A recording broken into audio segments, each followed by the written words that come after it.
Hello, all you freedom-loving people. President Trump called for an investigation into the 2020 election today, and the appeals court said that the National Guard is in his hands and the fate of Iran is still unclear as the war rages on. Okay, let's get into it.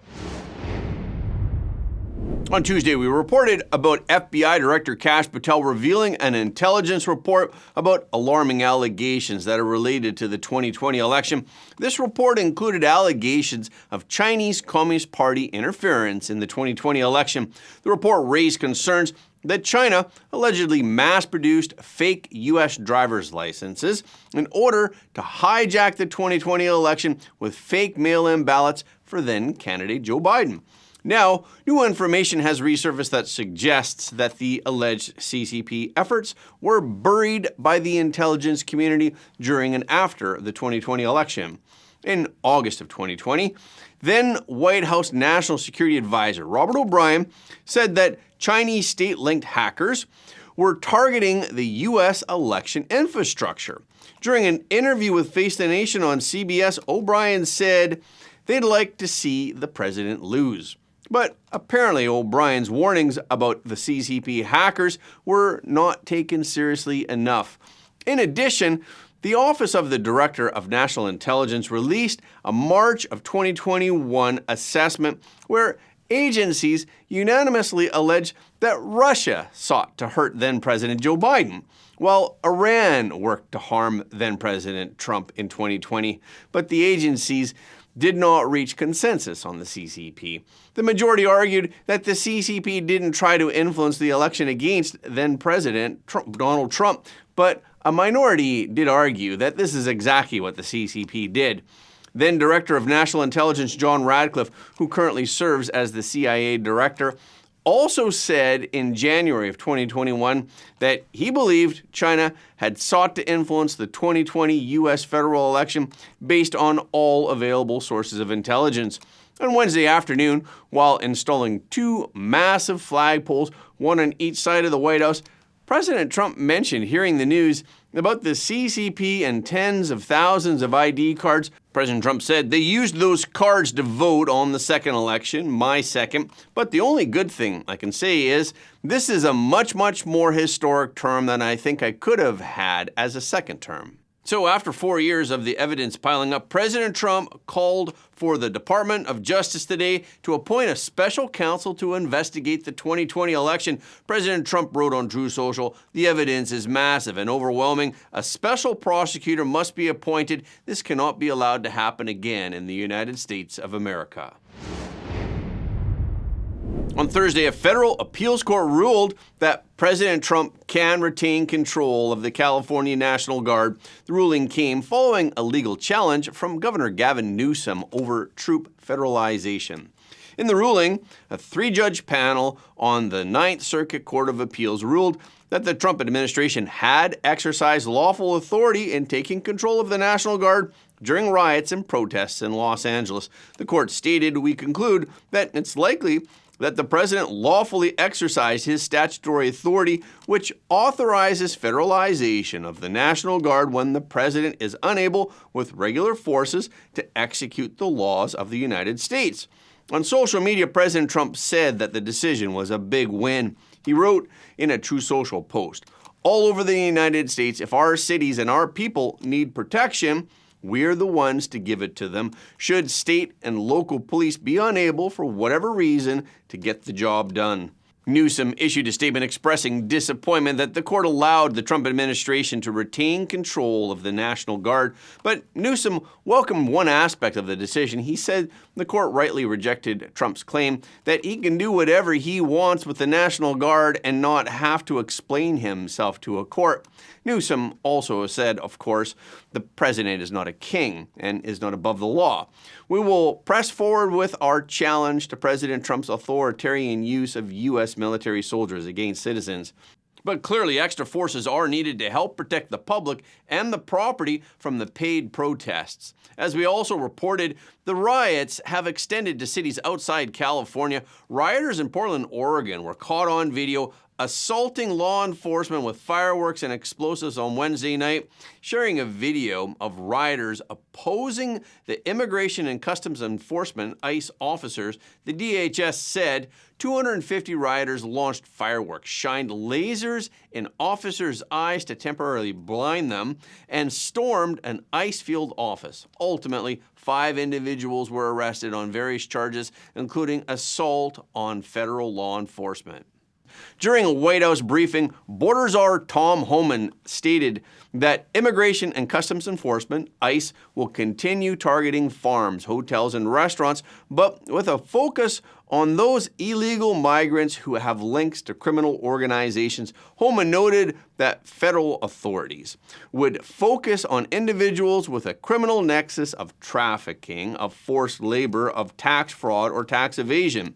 And Homan expressed his sympathy for industries that are impacted by immigration enforcement, but he emphasized that as long as the laws remain in place, it's ICE's responsibility to uphold them. The conflict between Israel and the Islamic Republic of Iran entered day 8 today. Today, more than 25 fighter jets from the Israeli Air Force targeted and destroyed over 35 missile production and storage sites, launch infrastructure sites, a research facility in Tehran, and military installations in Iran. A nuclear scientist was also killed in an Israeli drone strike in Tehran. There were reports about Operation Narnia. This was an operation in which 9 of the Islamic Republic's 10 senior nuclear experts were killed simultaneously during the first night of attacks. According to the report, all the nuclear experts were targeted while asleep in their beds at home. Israeli officials had decided the assassinations must be simultaneous in order to prevent any chance of warning the targets. The report did not expose Israel's tactics, though. It just revealed that the assassination of these scientists was carried out using a special weapon. The 10th expert was also killed shortly afterward during the same night. Israeli intelligence officials believe that the elimination of these nuclear scientists was the most critical part of Operation Narnia. This is because they believe that military commanders can be replaced along with their equipment, but the knowledge that was held by these experts cannot be easily recovered. The Chief of General Staff of the Israeli Army announced that so far, Israel has destroyed half of Iran's missile launchers. The International Atomic Energy Agency also confirmed that the electrical infrastructure at the Natanz enrichment site, which is Iran's primary uranium enrichment site, has been targeted. The agency also warned about the dangers of a possible Israeli strike on the nuclear power plant in southern Iran. It stated that such an action could lead to a large-scale disaster across the region. In response, Iran also launched a new barrage of missiles at Israel, causing sirens to go off. NetBlocks, an organization that monitors internet connectivity across countries, reported that widespread internet disruption in Iran had entered its 3rd day. And to add to the misery, a 5.1 magnitude earthquake was also reported in north and central Iran. Today, the Iranian foreign minister held talks with European foreign ministers in Geneva. The Iranian foreign minister once again repeated that there's no room for talks with the United States unless Israel ends its airstrikes.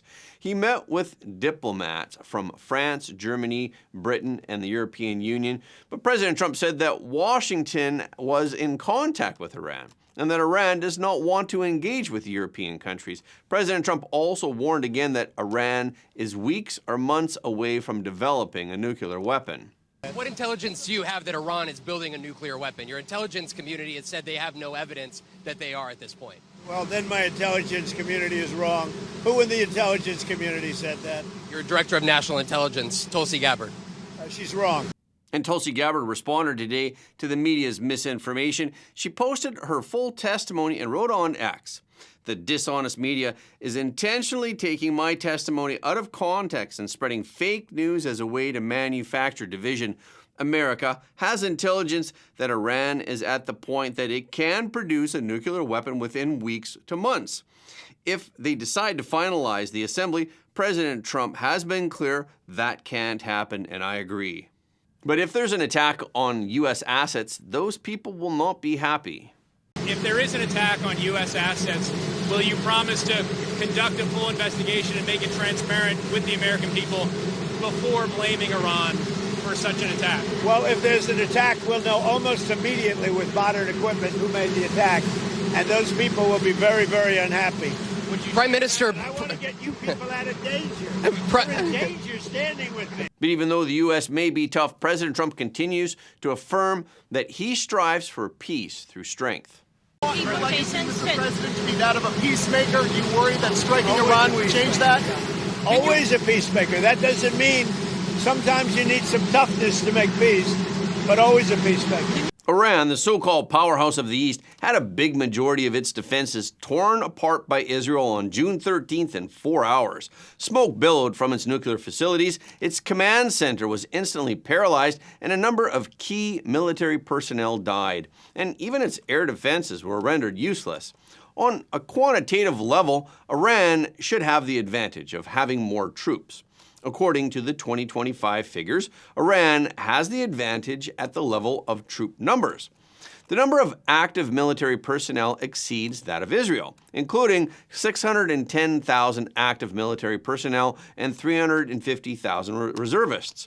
The number of active military personnel is 350,000 in the Army, 190,000 in the Iranian Revolutionary Guard Corps, 18,000 in the Navy, 37,000 in the Air Force, and 15,000 in the Air Defense Force. Israel, on the other hand, has 196,500 active military personnel, which is a quarter of Iran's.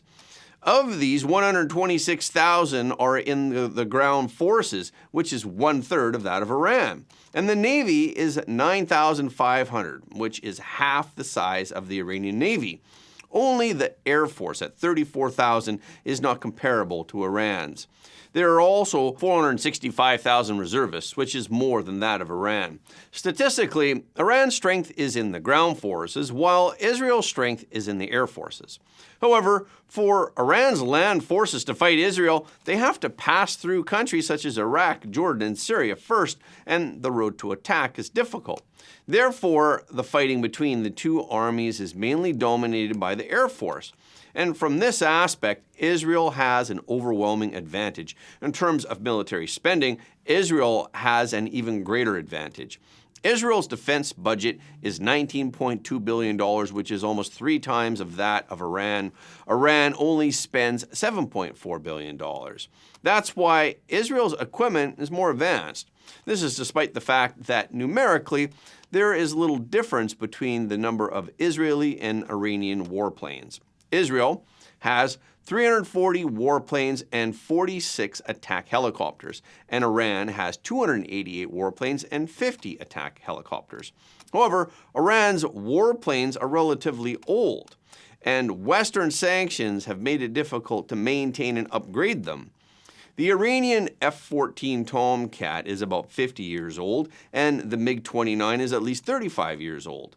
The Iranian Air Force's third-generation F-4 Phantom II and the F-5 Tiger fighters are among the very last fighters in service worldwide. And as for Israel, it can be said that it is far superior to Iran in terms of air control capacity, with a series of state-of-the-art warplanes, including 39 F-35 Lightning IIs that can break through radar defenses without being detected, and with 20 AH-64D Apache helicopters. In particular, Israel also possesses one of the most advanced air defense systems in the world, the Iron Dome. The Iron Dome is capable of effectively intercepting most incoming missiles. The system uses radar to detect and intercept short-range rockets from up to 70 kilometers away. Israel claims that it has a success rate of over 90% and a response time of only a few seconds. Iran, on the other hand, is using air defense systems developed by the CCP. The commander of Iran's Air Defense Forces said in a September 2, 2017 interview that the core of Iran's new air defense command system is the Chinese Communist JY-10 Air Defense Command and Control System. The CCP claims that the JY-10 air defense system has advanced radar and sensor integration capabilities and efficient command and control functions, and that it can process data from radars within 800 kilometers and receive and process 100 trails at the same time. The Chinese Communist State military boasts that this system has an 80% interception rate, the strongest on Earth. And the last line of Iran's air defense system is equipped with the Chinese-made Shenong Shield laser defense system to enhance Iran's ability to intercept low-altitude drones. But Iran may not realize that the CCP's data is unreliable. The cloud of power has been hanging over Xi Jinping. The latest news is that not only the patriarch's in power, but also his own mother wants Xi Jinping to abdicate in the summer. Recently, it was once again rumored in the capital that Xi Jinping's mother, Qi Xin, hosted a family banquet, and she invited 5 senior members of the CCP to jointly advise Xi Jinping to step down as soon as possible by the end of August. The news was revealed by self-media personality Su Xiaohe. It is stated that Xi Jinping's mother invited Hu Jintao, Wen Jiabo, and Wang Qishan. These 3 people are reformists, or at least they're not conservatives. Xi's mother, together with 5 advisors, urged Xi to retreat to protect himself and to step down as soon as possible before the end of August on the grounds of sick retirement. Su Xiaohe said he cannot confirm the authenticity of these revelations, but this rumor is quite reasonable. For the Russia-Ukraine war, in which the CCP played a dishonorable role, Xi Jinping cannot get out of it. In fact, the CCP has played a dishonorable role in the Israel-Iran war also. Xi Jinping can't say that he had nothing to do with them. And then there's the COVID-19 virus, which is long suspected to have been created by the CCP.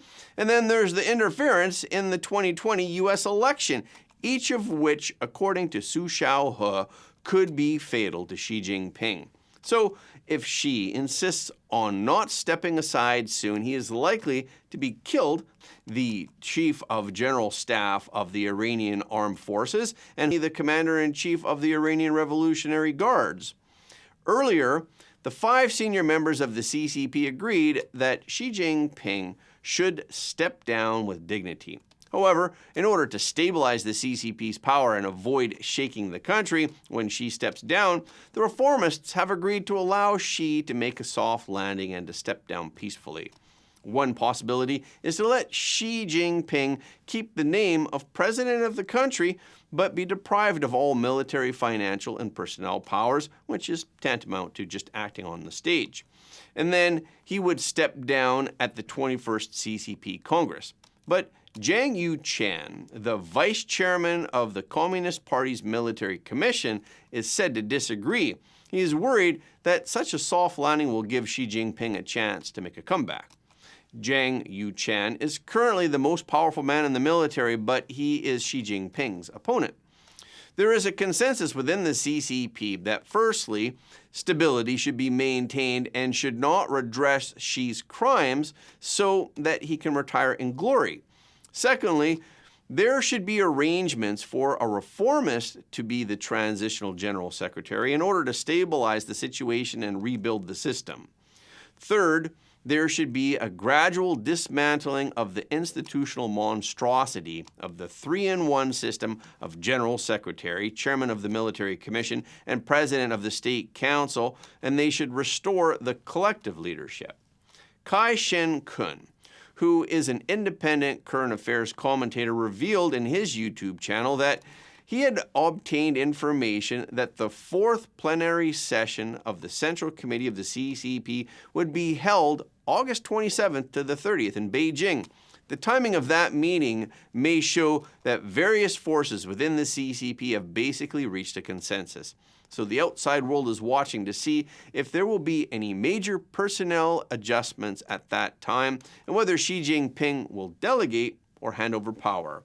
According to reliable information obtained by the Epoch Times, Xi Jinping has been losing ground since last April. Although Xi counterattacked a few times and engaged the military, they all ended in failure. Now, he's just playing along and doing whatever he is told to do, including trips and such. We all remember the train derailment in East Palestine, Ohio back in 2023. The chemical spill was alarming. The damage to the environment, the waterbed, the animals, and of course to human life is most troubling. Now the Trump administration will be studying the long-term effects of the chemicals that were released after the train derailment. Yesterday, VP Vance posted a video and announced that the Trump administration is launching a program to study these damages.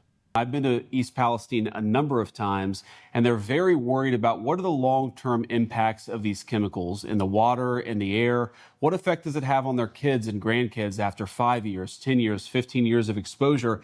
And the crazy thing is, number one, we didn't have a good answer to that question. Science had never actually tried to understand what the long-term exposure of these trace chemicals would do to people. Well, now we have a new president and a great new Secretary of Health and Human Services, and he's got an incredible announcement. We're finally going to study the effects on these chemicals and finally get to the bottom of what effect this terrible train crash and the ensuing consequences had on the people of East Palestine. After the Norfolk train derailed and spilled its toxic chemicals, residents, officials, and investigators reported having headaches, nausea, and dizziness. A controlled burn of the spill sent black smoke into the air, causing further concerns for the nearby residents. In the same video, RFK Jr. also said, "The National Institutes of Health, under my direction, has launched a 5-year, $10 million research initiative to address health outcomes stemming from this calamity. This is the first large-scale, coordinated, multi-year federal study focused specifically on the long-term health impacts of the East Palestine disaster." In an effort to improve our food industry, one of the first steps that was taken by the Department of Health and Human Services, the HHS, under RFK Jr., was to repurpose the existing food companies.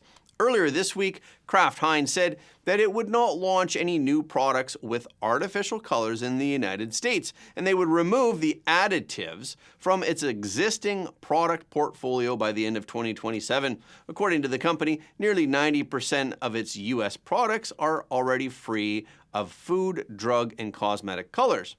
For the remaining products, the company will remove colors that are not essential to the consumer experience, whatever that means. It will replace colors with natural alternatives or create new colors and shades when alternatives are not available. So these are at least steps in the right direction.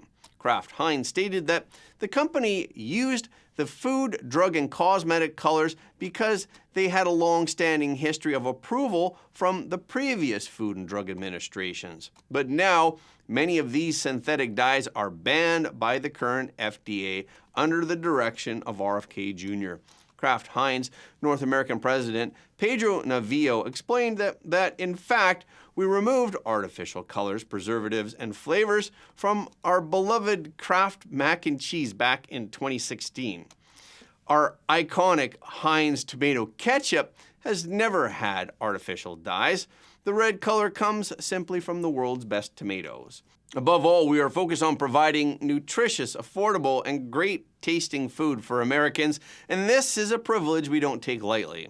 Kraft Heinz is the latest company to fall in line with the HHS and the FDA directives and phase out all these petroleum-based synthetic dyes that they have been adding to our food for years. And that's a wrap for this episode. Thank you so much for your support of Front Page. Please remember to leave a comment below the video. This is really helping us to be seen all around the world. The more people who watch Front Page, the more freedom-loving people the world will have. And please hit the like button and hit the notification bell after subscribing. And please share this video with your friends and family because everybody deserves to know the truth.